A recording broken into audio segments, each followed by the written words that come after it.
we're focused on GPPs, punt plays, cheap players, and contrarian players most of all. These are my NFL DFS picks for week 5.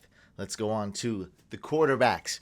Other than the top dogs being Dak and Mahomes and Lamar, maybe even consider Kyler Murray right there. My two favorite guys are going to be Matt Ryan. Now, although he had a bad game last week and morale is a little bit down with Matt Ryan, I do get to talk to a lot of fantasy owners that play season long and DFS. The price is way too good. Also, it's the highest scoring slate, so it won't be too contrarian. A couple things, though, I do like about him. Obviously, he did have a bad game last week, and every time that happens, ownership percentage goes down by 1 or 2%. Also, I like Matt Ryan because he's done it before, right? When you pick a player, you want to at least ask yourself, does he have the upside to be number 1 or number 3? Most cases, we want a top 4 quarterback. Because of the games postponed, we're really targeting a top 3 quarterback this week. Top 4 would be okay, though, to win a big GPP. He's done it before, not too long ago. He's been the QB1 before. He's put up 30 fantasy points before. He's definitely done it. Just this year, we see him put up 28 fantasy points the first 2 weeks. So he has done it. Those first 2 matchups were pretty sweet. Bears defense is underrated. They are pretty good. And the Packers, their defense is not great, but they have guys like Jair Alexander. They have a good head coach. They believe in themselves. And also Julio Jones was severely injured, and Calvin Ridley was not 100%, also being covered by Jair Alexander. And so this matchup is not like the Packers or Bears. It's much more sweeter. Sure, the Panthers have a couple good players on defense, but as a whole, they're not going to be good. I do like Matt Ryan. Not contrarian, but not, it could be way worse as far as the ownership. If he balled out last week and Julio Jones was healthy, ownership would be like at 25%. It would be through the roof with these prices. Super cheap price for Matt Ryan. I do have a contrarian for you. I always try to pick these contrarian. Sometimes they're stupid and crazy, and they often end up working. At least this year, they've worked out quite a bit. So, where is he? 5,400. Danny Dimes, baby. Speaking of, has he done it before? This year, no. Okay, this year, Giants. You could say, I put up a poll, I think, who's the worst team, the Jets or the Giants? And a couple people actually said the Giants over the Jets. So it's arguably that you could say they are the worst team. Excuse me. And I think the Jets are. But anyway, this is the get-right game for the Giants. Also, it could be the get-right game for the Cowboys defense, and the Cowboys getting a win here. With all that being said, the Cowboys defense as a whole is not good. They're really missing Byron Jones. They don't have a good secondary. They do have a couple players in the front 7 that are good, but they're not doing it. They could have a bounce back game, but this is the price is right for Danny Dimes. The upside is there. And last year he did have a couple games that he was really good and did win us some GPPs. Not a lot. Like I said, this is a crazy contrarian pick, but I like it. And he's getting, 10 fantasy points on average. Okay, I get that. Well, he had a pretty decent game week 1 against the best defense in the league. So let's just say he's getting 10 fantasy points. But I know, I truly know, I believe he has the upside to get you 30 fantasy points. It's not likely, but it's never likely to win a GPP, to come first place in a GPP anyway. So take the risk, have him in at least one entry. I think he has that upside to get you 30 fantasy points. And if he does, that's going to probably be the quarterback you want because of the price. He's much more cheaper. He's like 1,000 cheaper than a lot of the other quarterbacks, and nearly 2,000 cheaper than the elite quarterbacks. Um,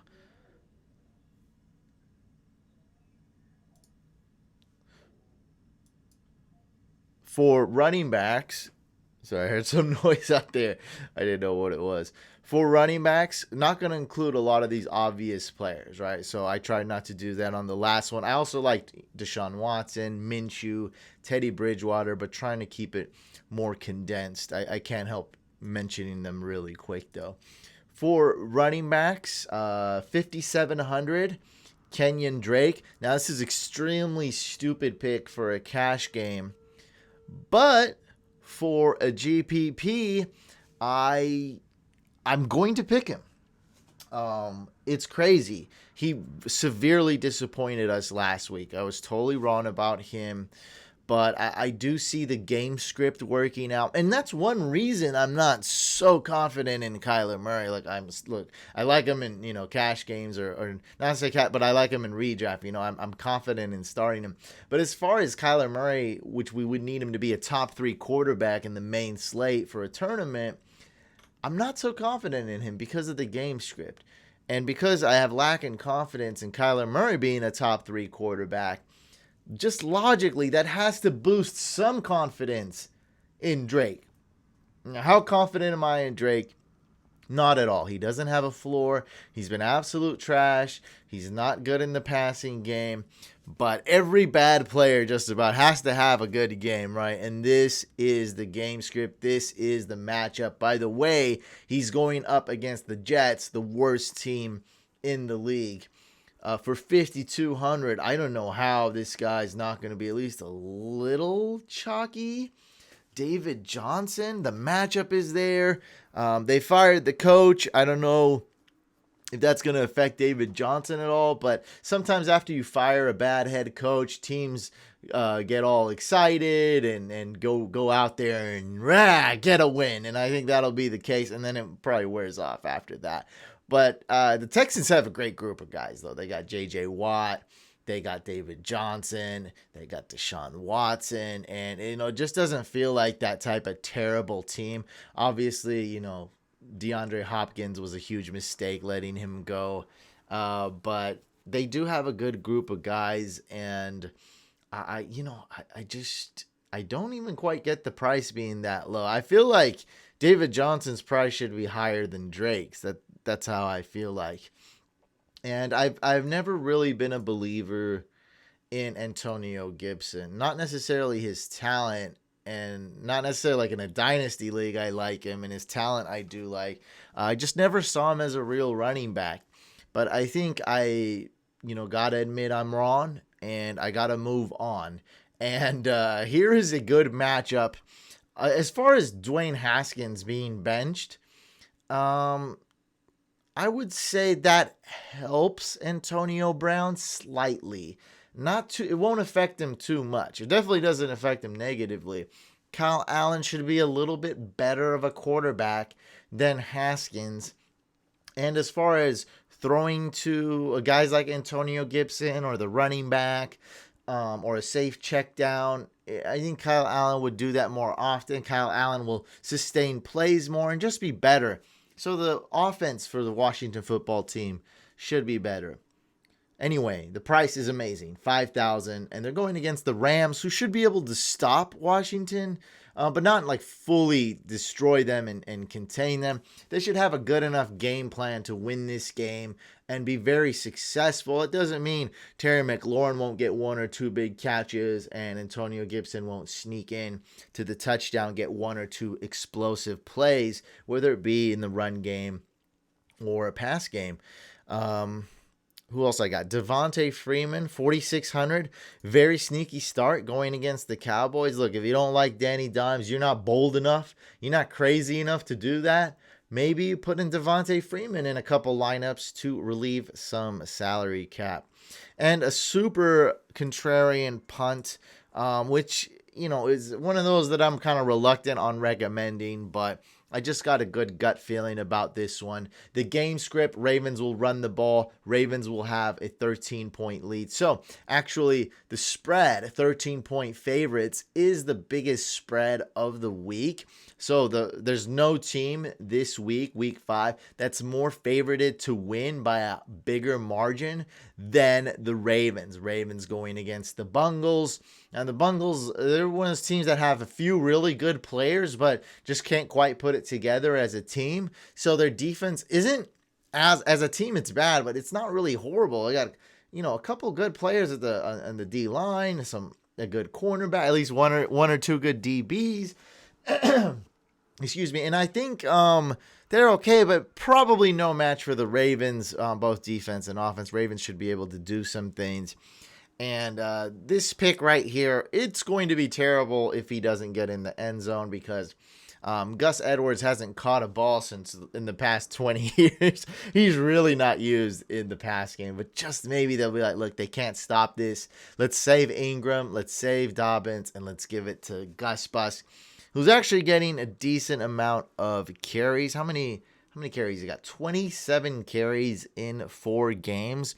Now, if this game script goes as we predict, he could have the most carries for a season high of 11 or more rush attempts. Now, how dumb is this pick out of a scale of 1 through 10? We're about at an 8.9. So maybe have them in 0 to 1 lineups if you're doing multiple entries. Okay, wide receivers. Let's just skip right on through all these good picks and let's talk about the ones I want to talk about. DJ Moore, bounce back game. Pretty confident in that. 6,000 going against the Falcons. That's the highest projected to be the highest scoring game this slate. 55 total points, that Panthers-Falcons game. Michael Gallup, going back to him. I don't even know. I'll be honest, but I'm pretty sure. I think week 3 I said to go with Gallup. And week 4, CeeDee Lamb. I said go CeeDee Lamb week 4, so it had to be week 3. Yeah. So I've been nailing my Cowboys predictions. Yeah, toot my own horn. I know my predictions weren't that great week 4, but I did get the Cowboys right. And even though I love CeeDee Lamb this week, don't get me wrong, he's so talented, so good. I think Gallup, who we can get at a somewhat contrarian ownership, 5,400, cheapest starting wide receiver for the Cowboys. I'm going to be off Amari Cooper this week. Look, you don't know what's going to happen, who's going to get the ball, but I think Gallup's matchup is a bit sweeter. Amari Cooper should get the attention, especially after balling out last week. He was on the millionaire lineup. He was one of the perfect wide receivers to pick. He absolutely went insane. CeeDee Lamb did great as well. But Michael Gallup, still getting snaps. Targets are okay. His talent-wise, he's okay. But this matchup is great. Giants won't be able to stop everything, so they'll focus on Cooper or they'll focus on Zeke. I don't know what they'll do. Maybe won't focus on anything. Nonetheless, Gallup's price is good. His quarterback is good. The matchup is good. I do like him this week. 5,400 going against the Giants, by the way.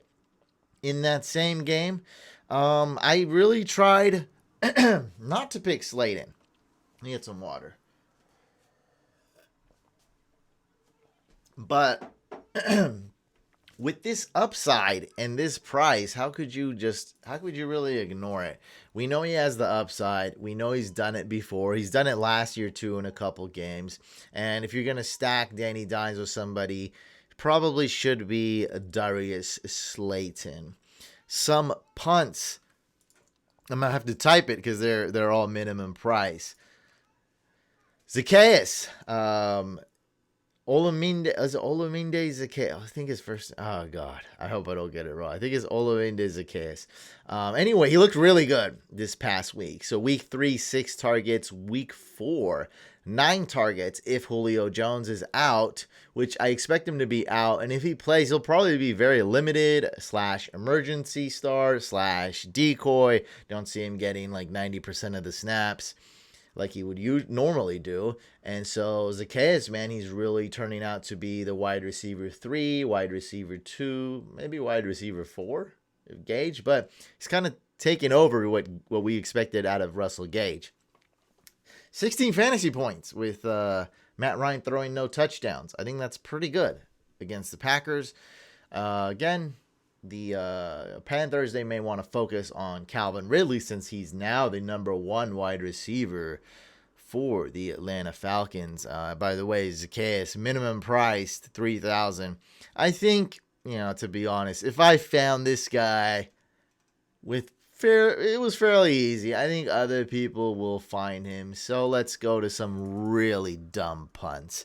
If Julio Jones is out, and I'd say only if, this guy here, who could be the wide receiver 4 for the Falcons, Christian Blake. Now, Calvin Ridley's limited in practice. I'm thinking 51% chance he's pretty much healthy. But I don't know that. He wasn't healthy last week. Julio Jones sure wasn't. So Christian Blake has got a few targets. And like I said, it's really only if the Falcons are banged up at that wide receiver position.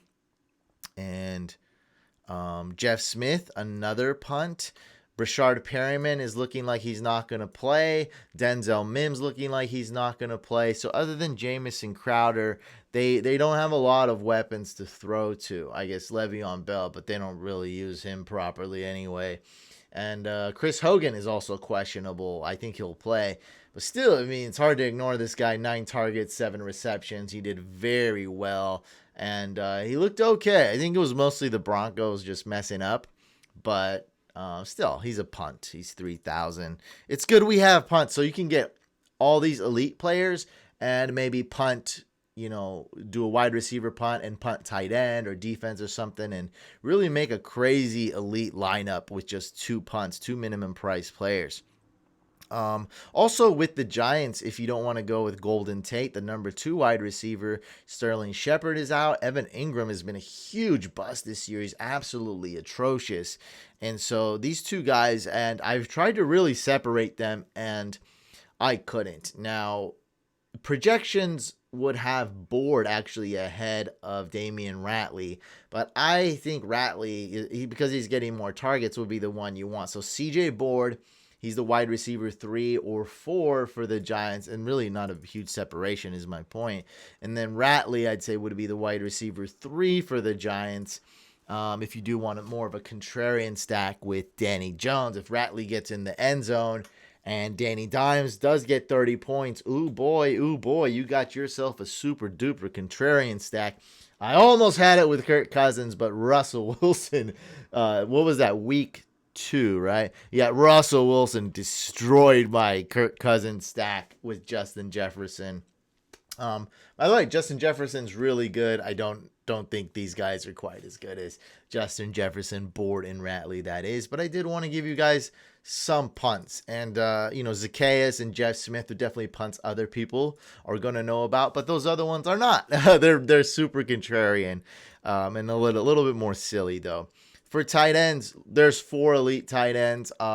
Waller's a little, I'm not too sure about Waller, but definitely Kittle and Kelsey are the tight ends, and they always have been.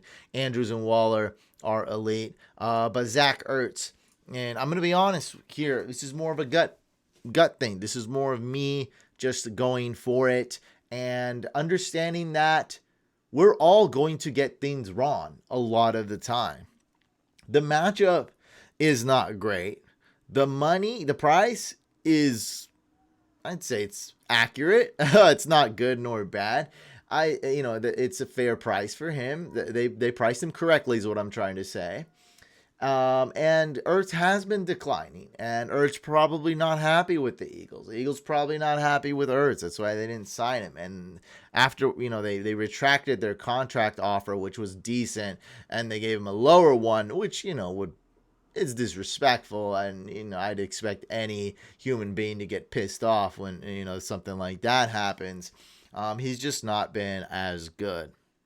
Nonetheless, we know that we're wrong a lot of times, and that things can happen.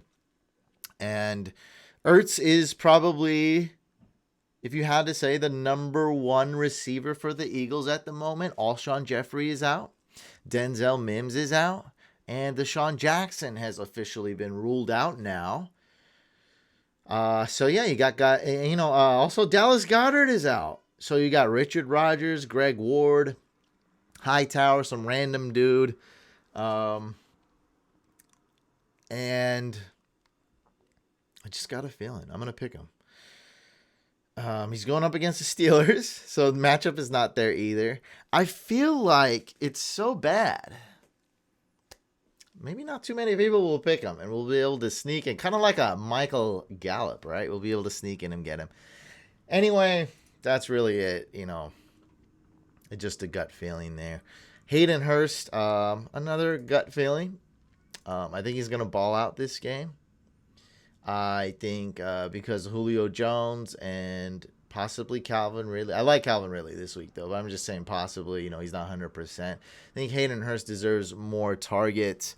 Other than week 3, he's been okay with the targets. 5 targets week 1, 8 targets week 2, 3 targets week 3, and just recently 6 targets. He needs to get in the end zone, though, for it to pay off. It seems like no big plays for Hayden. And another one I really like. This is a good contrarian one. Drew Sample is the only real tight end on the Bengals.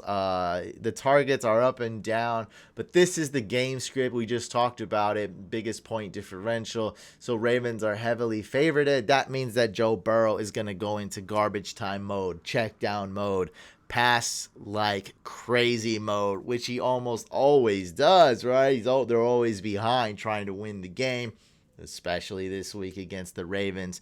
Drew Sample, 3,700. There's no better check down on this team other than Gio Bernard. But just the gut feeling, 3,700 for the Sample. Oh, really quick, did want to mention this. Jordan Akins, questionable. He's likely going to play, but just in case he doesn't, no one really talks about Texans tight ends. We might be able to get a sneaky here. What's the price? 3,400 for Darren Fells, the touchdown grabber, the red zone threat. Well, I guess, he's scouted as a blocking tight end, but he's been putting up fantasy points the past year. Not so much this year, but if he's the only tight end, we know Brandon Cooks is pretty much poop. Darren Fells might be able to get you 1 or 2 touchdowns with this price. It's great. Now, with Jordan Akins playing, this is probably too risky. Still could be a cool punt. I'm just saying, if Jordan Akins is out, especially if it's a last minute, he's ruled out last minute. Maybe other people aren't adjusting their lineups, so on and so forth. Be able to sneak in and get a $3,400 salary price tight end. Defenses, it's all over the place. Let me give you my top 5 ranked defenses, which I think is going to score. Cardinals are number 1. Cardinals D has the most upside, not so much safety, though. Number 2 is the Steelers defense. On my rankings on my website, by the way, fantasycouch.com. Number 3 is the Rams. Like I said, I think they'll be able to game plan properly, strategically, and stop this Washington team. Number 4 is the Ravens, good all around defense. One thing I forgot to mention, against the tight end position, Ravens could be a little bit more susceptible than they've been in recent history. So I think Drew Sample again, sneaky play. Number 5, I have the Niners D. Even though they're all banged up, they've been playing well, 6.8 fantasy points per game, and they might be able to stop the Dolphins. It's not too far-fetched. So those are my top 5. They're pretty much they're the top 5 most expensive defenses. So there's not really much value to be had there. Niners will save you a couple hundred. It's not, there's really nothing. I got nothing for you there.